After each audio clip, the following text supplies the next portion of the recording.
नमस्कार। आज हम एक काफी अहम अदालती फैसले पर बात करने वाले हैं। हाँ। ये फैसला भारत में क्रिप्टो एक्सचेंजों और उनके यूजर्स के लिए मतलब काफी मायने रखता है। बिल्कुल, ये वजीर एक्स वाला मामला है ना, ज़ेनमाई लैब्स का। हाँ, वही वजीर एक्स क्रिप्टो प्लेटफॉर्म चलाने वाली ये कंपनी ज़ेनमाई लैब्स से जुड़ा ये मामला है और हमारे पास इससे जुड़ी कुछ खबरें हैं, कोर्ट के फैसले की डिटेल्स हैं। जी। तो आज हम यही समझेंगे कि भाई ये फैसला आखिर है क्या, क्यों इतना ज़रूरी है और जो लोग भारत में डिजिटल संपत्ति रखते हैं उनके लिए इसके क्या मायने हैं। हाँ, इसको थोड़ा खोल कर समझना जरूरी है। चलिए शुरू करते हैं। तो सबसे पहले ये जो फैसला आया है इसका मेन पॉइंट क्या है, मतलब कोर्ट ने कहा क्या है? देखिए, बॉम्बे हाई कोर्ट ने बिल्कुल साफ कर दिया है कि वजीर एक्स को चलाने वाली जो कंपनी है ज़ेनमाई लैब्स, हाँ, वो उन ग्राहकों की संपत्ति की सुरक्षा के लिए जिम्मेदार हैं जिनकी संपत्ति 2024 में एक बड़ा साइबर हमला हुआ था, उसके बाद फ्रीज कर दी गई थी। अच्छा, ये जुलाई 2024 वाले हमले की बात है। हाँ बिल्कुल, वही साइबर हमला जिसमें करीब $245 मिलियन के डिजिटल टोकन चोरी हो गए थे। बाप रे, बहुत बड़ा अमाउंट था वो तो। हाँ, काफी बड़ा था। और इसके बाद क्या हुआ कि ज़ेनमाई ने वजीर एक्स प्लेटफॉर्म से पैसे निकालने पर रोक लगा दी। तो फिर कॉइन स्विच जैसे जो ब्रोकर्स थे, उन्होंने इस रोक को अदालत में चैलेंज किया। अच्छा, तो यहाँ से मामला कोर्ट पहुंचा।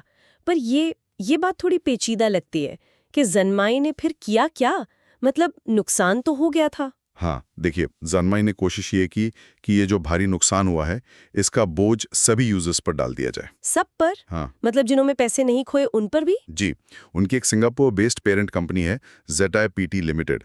उसने एक प्लान बनाया था कि नुकसान को सब में बांट दो। लेकिन क्या वो ऐसा कर सकते थे?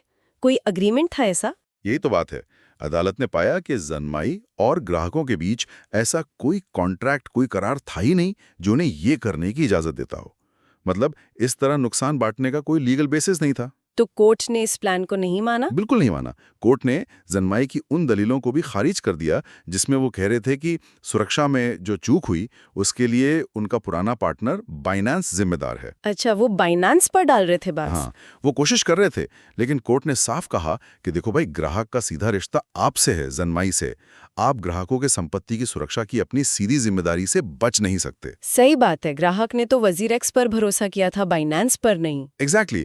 और कोर्ट ने यह भी साफ किया कि कामकाज के लिहाज से देखा जाए तो वजीर एक्स और ज़ेनमाई एक ही हैं, अलग अलग नहीं मान सकते इनको। मतलब ऑपरेशनली एक ही यूनिट। हाँ, तो जिम्मेदारी भी जॉइंट है, संयुक्त है। और एक और दिलचस्प बात, क्या? कोर्ट ने पहले कुछ अंतरिम आदेश दिए थे, इंटरिम ऑर्डर्स, उनको भी पक्का कर दिया। अच्छा, वो क्या थे? उसके तहत ज़ेनमाई को कहा गया था कि वो ब्रोकर्स को, मतलब बिटसाइफर लैब्स जो कॉइन स्विच है और नेक्स्ट जेंडेव सॉल्यूशंस, उनको करीब 45 करोड़ रुपए, 45 करोड़? हाँ, जो $5 मिलियन से ज्यादा बनते हैं, वो रकम सुरक्षित करें।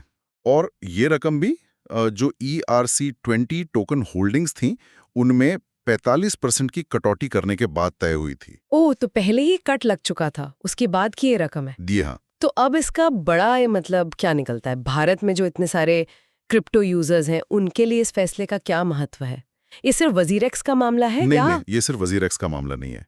अगर हम इसे बड़ी तस्वीर में देखें ना, तो ये फैसला भारत में डिजिटल संपत्ति के रेगुलेशन के लिए एक मिसाल है, एक प्रेसिडेंट सेट करता है। कैसे? ये तय करता है कि क्रिप्टो एक्सचेंजों की जिम्मेदारी कम नहीं है।